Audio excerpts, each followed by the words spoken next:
Brought to you by Agilus Diagnostics. Health test की बात आती है तो मैं भरोसा करता हूँ India largest diagnostics company Agilus diagnostics. खुद को टेस्ट करते रहो।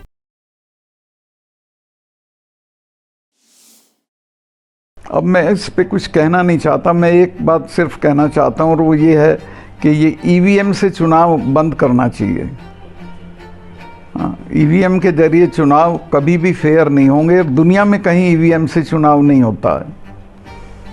जहाँ ईवीएम ईजाद हुई थी वहाँ भी नहीं होता, वहाँ भी कागज से ही वोट होता है। ये माना जा रहा था कि बीजेपी का तो सुपड़ा साफ होगा, लेकिन फिर भी हम कहें कि पिछले रिजल्ट के मुकाबले बीजेपी ज्यादा सीटें जीती है।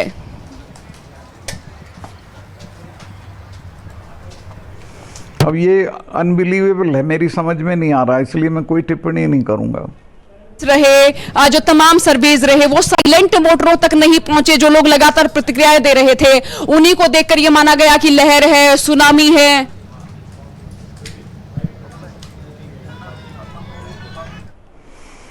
अब मैं इस पे कुछ कहना नहीं चाहता, मैं एक बात सिर्फ कहना चाहता हूँ और वो ये है कि ये ईवीएम से चुनाव बंद करना चाहिए। हाँ, ईवीएम के जरिए चुनाव कभी भी फेयर नहीं होंगे। दुनिया में कहीं ईवीएम से चुनाव नहीं होता है। जहाँ ईवीएम ईजाद हुई थी वहाँ भी नहीं होता, वहाँ भी कागज से ही वोट होता है। हम ऐसा मान सकते हैं। इससे क्या आप देख रहे हैं कि इसके बाद क्या परिवर्तन होगा?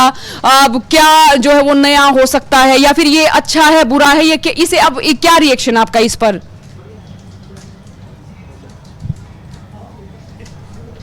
नहीं, बीजेपी की सरकार बनती है तो उन्हें घमंड में आने के बजाय जनता की सेवा करना चाहिए, और ख़ास तौर से जो तबके उनसे नाराज़ हैं, किसान हैं, नौजवान हैं, पहलवान हैं, उनके लिए काम करना चाहिए। पार कर जाएगी, अब बहुमत के करीब होगी कांग्रेस, लेकिन इस तरह का जो प्रदर्शन रहा, अब उसका आप क्या कारण मानते हैं? कहाँ चूक हुई, कहाँ क्या रहा? एक कांग्रेस को मैं एक बात कहूँगा, बीजेपी 24 आवर्स पॉलिटिक्स करती है। कांग्रेसी बहुत आराम तलब लोग हैं, बिल्कुल आराम से राजनीति करते हैं। उनको राजनीति थोड़ा सीरियसली करनी चाहिए। उसका कोई खास आधार नहीं रहा, या कोई खास वो परफॉर्म नहीं कर पाए। राहुल गांधी आते हैं, प्रियंका गांधी आते हैं, उनका भी मैजिक नहीं चल पाता है। नहीं, उनका तो काफ़ी दूर तक चलता है और वो एक्टिव भी होते हैं, पर नीचे कोई एक्टिव नहीं होता कांग्रेस में। ये उनसे किसानों को लेके, जवानों को लेके, या जो इन वर्षों के दौरान आपको जो कमियां लगी?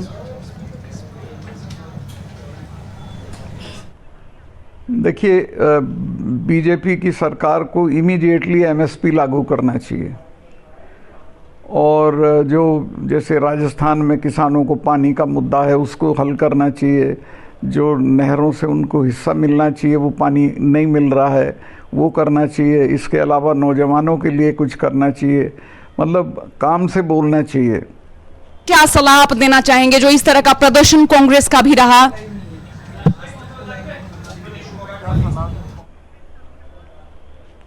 कांग्रेस को मैं क्या सलाह दूं? कांग्रेस तो बड़ी पुरानी पार्टी है, सब विद्वान लोग हैं, पर उन्होंने मैं यही कहूँगा कि राजनीति कर रहे हो तो सीरियसली करो।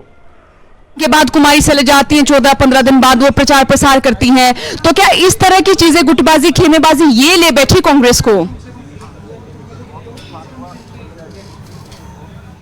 इससे बहुत नुकसान हुआ शैलजा इशू से, चूँकि बहुत वोट है वहाँ बैकवर्ड का और इनका दलित लोगों का, तो इससे काफ़ी नुकसान हुआ। ये अवॉइड करना चाहिए। चौटाला की सीट भी बड़ी फंसी हुई नजर आ रही है, तो हम ये भी माने कि जो घरानों के राजनीति रही वो भी अब की बार एक अलग ही दिशा में नजर आई।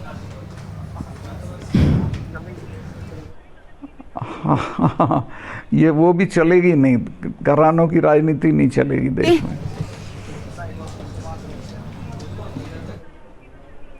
नहीं, वो राहुल गांधी, प्रियंका गांधी की हरियाणा एंट्री कुछ कमाल कर पाई?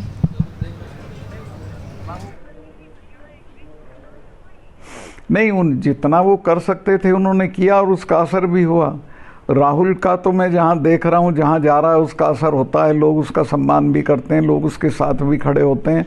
और राहुल तो मेरे पास आए थे एक इंटरव्यू करने मेरा, तो मैंने देखा वो तो he is down to earth, बहुत समझदार और होशियार लड़का है and he will go a long way. अपनी जो है वो सारी जिम्मेदारी पूरी कर दी। स्टेट लीडरशिप की कहीं ना कहीं इस तरह की कमी रही कि गुटबाजी दिखाते रहे, खेमेबाजी दिखाते रहे, बेहतरीन प्रदर्शन हो सकता था यानी कांग्रेस का। इस बिल्कुल सही है। स्टेट लीडरशिप और उससे भी नीचे इन लोगों की कमी रही। लाहौर मिजाज भी टटोल पाए, क्योंकि अगर हम ये कहें कि जो साइलेंट वोटर है उन्हें अपनी ओर खींच सकते थे, यानी जो पूरी जो कांग्रेस के भीतर चर्चा रही सीएम कौन बनेगा, इन अंत के दिनों में तो यहीं पर ही रही, इसी विषय पर रही।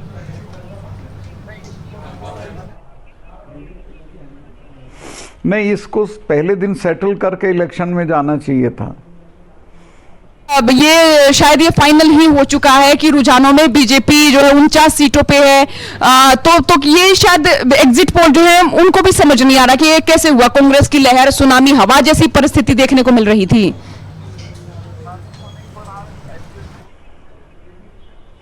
सुनामी तो नहीं, पर हाँ एग्जिट पोल के भी ज्यादा माने नहीं दिखाई दिए और इसमें बीजेपी आसानी से जीत गई। बीजेपी के हिस्से का जो वोटर है वो बड़ा साइलेंट वोटर है, अब उसकी नब्ज नहीं टटोली गई या उन तक नहीं पहुंचा गया।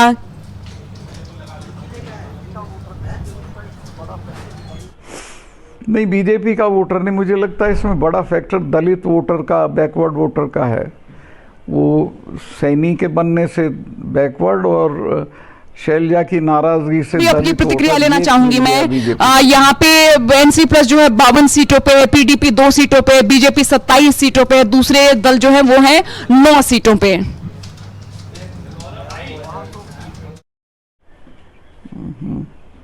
वहां तो ये एनसी और कांग्रेस का जो गठबंधन है उनकी सरकार बन जाएगी।